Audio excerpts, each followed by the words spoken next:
27 Januari 2024. Itu adalah hari di mana saya beli physical copy Tekken 8. Dan sampai ketika video ini dibuat, saya sudah main Tekken 8 selama 239 jam. Dan berhubung ketika video ini direkam, kita sudah sampai di penghujung tahun 2024 dan akhir dari season 1. Muncullah pertanyaan yang menjadi ide video ini. Bagaimana pendapat saya tentang Tekken 8 setelah hampir 1 tahun full main Tekken 8 terus? Di video ini, saya akan bahas review jangka panjang saya terkait game Tekken 8 dari dua sisi.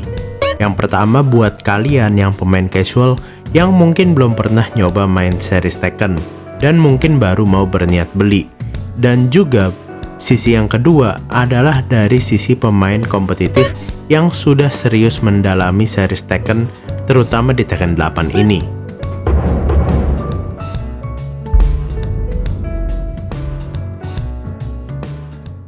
Mungkin di antara kalian banyak yang nonton video ini karena kalian tertarik mau beli Tekken 8. Mungkin sebagian dari kalian dulu adalah pemain series Tekken klasik pas zaman PS1, PS2, atau PS3 dan baru mau terjun lagi ke series Tekken terbaru.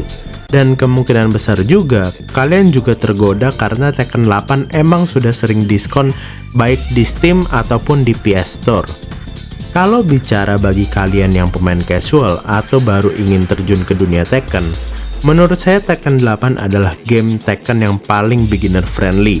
Hal ini karena banyak moves dan combo yang sudah dipermudah dan dibuat lebih konsisten dibanding dengan series Tekken sebelumnya. Sistem Rage Mode yang sudah ada sejak Tekken 6 dan Rage Art yang sudah ada dari Tekken 7 masih ada juga di series Tekken 8 dan memberikan potensi comeback di setiap ronde. Selain itu, adanya mode power up baru yaitu Hit System membuat setiap karakter memiliki kesempatan untuk mendapat power up di setiap ronde selama beberapa detik. Hal ini di mata para pemain casual dianggap sebagai hal yang bagus karena bisa membuat setiap match menjadi hype bahkan sejak dari awal ronde. Selain itu, bagi kalian yang benar-benar baru di dunia Tekken, jangan khawatir karena dengan adanya mode Arcade Quest, kalian akan benar-benar dituntun step by step cara bermain Tekken dari nol. Ya, akhirnya saya sadar bahwa tujuannya si mode Arcade Quest ini adalah untuk para pemain yang benar-benar dari nol nggak pernah megang game Tekken sama sekali. Dan kalau untuk kalian yang mau naik level dari beginner ke pemain level intermediate atau yang lebih tinggi, Tekken 8 juga sangat berlimpah fitur untuk mengimprove skill pemainnya tanpa perlu lihat video YouTube atau resource lain. Sebagai contoh, ketika kalian pilih karakter dan masuk ke training move dan masuk ke move list dari karakter kalian, kalian akan lihat bahwa move karakter Tekken itu rata-rata ada ratusan. Tapi Tekken 8 sudah menyeleksi move-move penting dan setup dasar yang penting bagi setiap karakter. Jadi kalian bisa dengan cepat dapat gambaran gimana cara pakai karakter yang kalian pilih. Selain itu, ada juga fitur seperti punishment training yang bisa membantu permainan defensif kalian. Karena mode punishment training ini, kalian bisa memilih karakter lawan yang kalian mau pelajari cara counternya. Lalu si Tekken 8 akan memilihkan jurus-jurus yang sering muncul dan bisa kalian punish bagi semua karakter. Dan juga si Tekken 8 ini sudah memberitahu apa move yang paling efektif bagi karakter kalian untuk mempunish lawan kalian tersebut. Selain itu, ada juga fitur online replay, yang mana di mode ini kalian bisa mempelajari match-match kalian sebelumnya. Dan bahkan kalian bisa men-take over lagi karakter kalian di momen-momen tertentu. Dan kalian bisa benar-benar ngulik cara counter lawan kalian supaya kalian tidak kalah lagi. Dan kalau kalian mau naik tingkat lagi, semua fitur yang saya sebutkan itu juga terintegrasi sama sistem frame data, yang mana jadi kalian bisa tahu semua move kalian itu atributnya apa, berapa frame keluarnya, berapa frame on blocknya, berapa frame on hitnya. Dan meskipun frame data ini kesannya agak teoritis dan membingungkan, tapi kalau kalian udah tahu konsepnya itu sebenarnya gampang sih pahaminnya. Dan juga si fitur frame data di Tekken 8 ini udah gratis. jauh lebih mending daripada pas di Tekken 7, yang mana si frame data itu harus bayar. Jadi kesimpulan singkatnya, si game Tekken 8 ini menurut saya sudah memberikan bekal yang sangat cukup bagi kalian yang mungkin sebelumnya nggak pernah main Tekken sama sekali, atau bahkan belum pernah main fighting game sama sekali, sampai setidaknya bisa nyentuh level intermediate. Oh iya, selain itu si Tekken 8 ini punya fitur crossplay juga.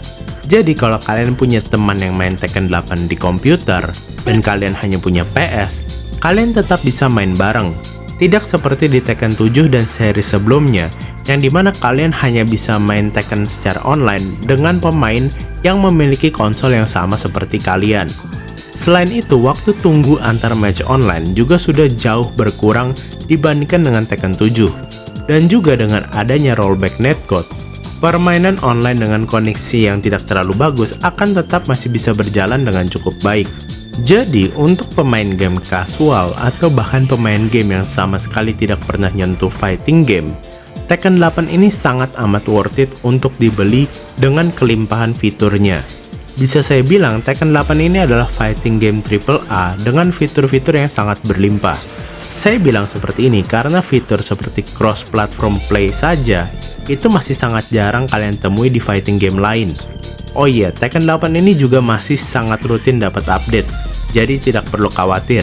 Umur game Tekken 8 ini masih sangat panjang, apalagi dengan sudah diumumkannya season 2 untuk tahun 2025. Sudah dijamin Tekken 8 masih akan semakin improve. Nah, sekarang saya sudah ngomongin Tekken 8 untuk pemain casual dan bagi pemain baru. Lalu bagaimana jika kalian yang mau seriusin main Tekken 8? Gimana sih rasanya main Tekken 8 di lingkungan yang kompetitif atau di lingkungan rank setelah 1 tahun?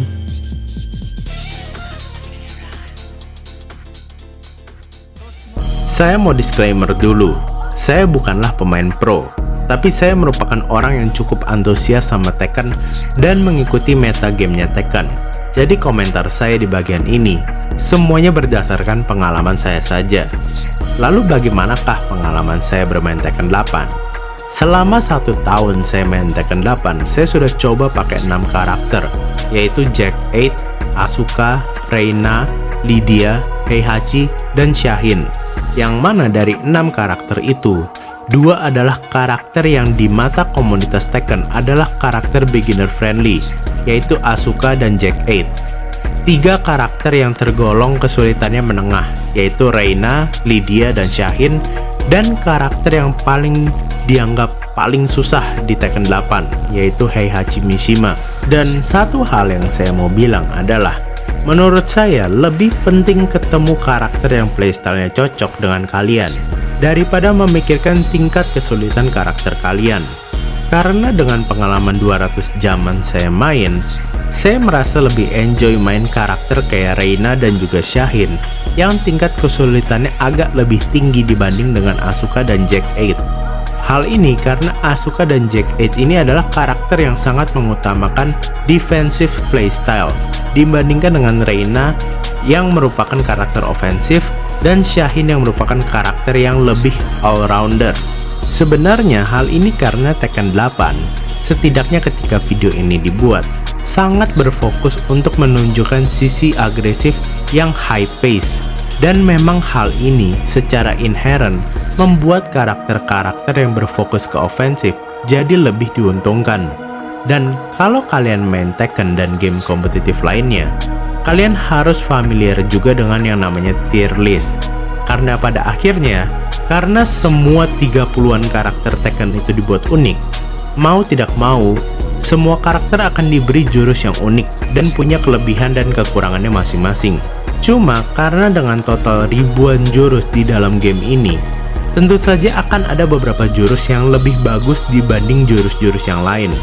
Contohnya, jurus yang kelewat bagus di Tekken 8 ketika video ini dibuat adalah Sneak 4-nya Dragunov, yang merupakan move dengan atribut hit mid dan memberikan plus frame gila-gilaan on hit dan on block, dan bahkan bisa ngehit karakter yang lagi grounded.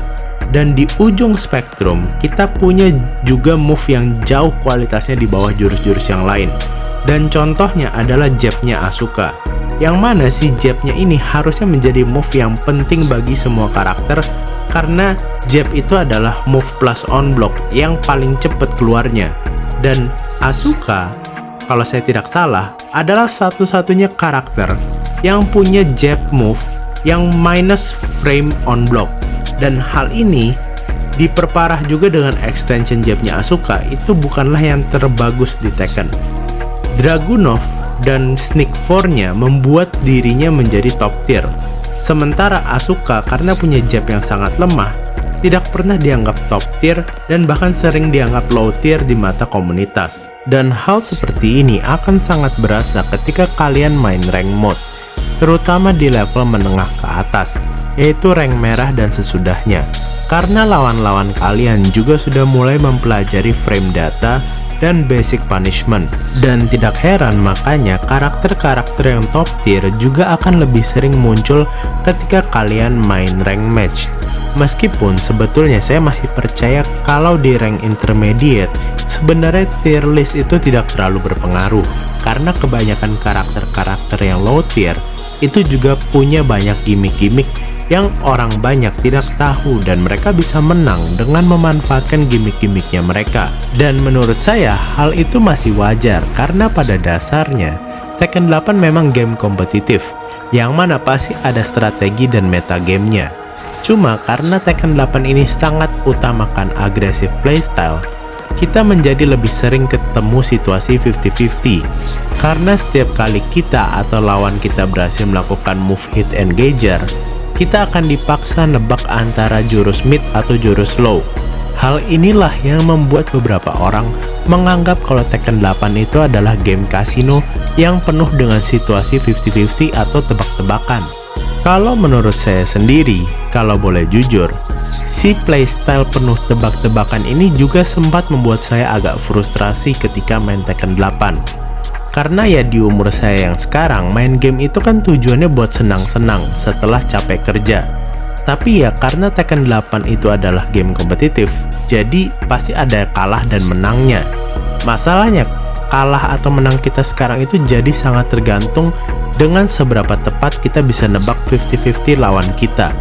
Ditambah lagi kalau pas kalah terus musuhnya sengak dan toxic yang suka gaya-gaya atau key charge pas akhir match, ya itu rada kesel juga. Cuma ya kalau pas menang itu perasaannya juga puas banget gitu. Dan itulah yang membuat saya selalu kembali ke series Tekken ini. Jadi overall untuk pengalaman ngerank, Tekken 8 secara sistem sudah sangat memadai. Tapi perlu diingat juga bahwa Tekken adalah salah satu game paling kompleks secara general. Jadi kalau kalian mau serius main Tekken, kalian harus siap mengorbankan waktu puluhan atau bahkan ratusan jam, yang mana waktu itu mungkin bisa kalian pakai untuk main game lain yang lebih berfokus ke story base. Jadi kesimpulannya, Tekken 8 adalah game yang sangat layak kalian beli, baik kalian casual player atau kalian adalah orang yang mau mendalami dunia kompetitif Tekken. Karena Tekken 8 sudah menyediakan semua fasilitas yang dibutuhkan casual dan hardcore player, dan masih akan terus diupdate lagi ke depannya. Dan kalau ngomongin soal harga, kalau saya mau jujur, kalau ditanya apakah Tekken 8 masih worth it untuk dibeli dengan harga full price setelah 1 tahun, saya rasa hal itu tergantung sekarang. Karena kalau kalian bukan orang yang memang betul-betul perlu main dan harus main Tekken dengan cepat sekarang banget gitu, menurut saya sudah agak kurang worth it untuk dibeli full price. Apalagi kalau kalian tipikal yang main buat story mode doang. Tekken 8 itu bisa kalian tamatkan story mode-nya paling hanya 4-5 jam, dan itu sudah cover semua konten offline-nya. Mending kalian nunggu sampai diskon, karena Tekken 8 sekarang juga udah sering diskon. Tapi kalau kalian sudah siap dengan nge-grinding main ngerank di Tekken 8, beli full price masih sangat amat worth it. Karena saya aja udah main hampir 230 jaman, yang mana hampir 80%-nya itu adalah ngerank dan latihan. Jadi kalian pasti akan merasakan duit yang kalian keluarkan itu worth it. Apalagi Tekken sudah pasti masih akan mendapat update-update untuk selanjutnya. Kita sudah dikonfirmasi akan mendapat season 2, dan di akhir season 1 ini kita sudah mendapat guest karakter pertama kita, yaitu Clive dari Final Fantasy 16. Dan hal ini membuka kemungkinan akan adanya DLC karakter baru dan mungkin juga guest karakter baru lagi di season-season selanjutnya. Dan karena umur game fighting seperti Tekken itu biasanya bisa sampai 4-5 tahun sejak rilis, kalaupun kalian beli full price, itu masih akan sangat amat worth it. Tapi bagaimana menurut kalian? Apakah kalian puas dengan pengalaman bermain game Tekken yang sudah rilis selama 1 tahun ini? Bisa tulis di komentar ya. Saya Chris Chess, sampai jumpa di video berikutnya.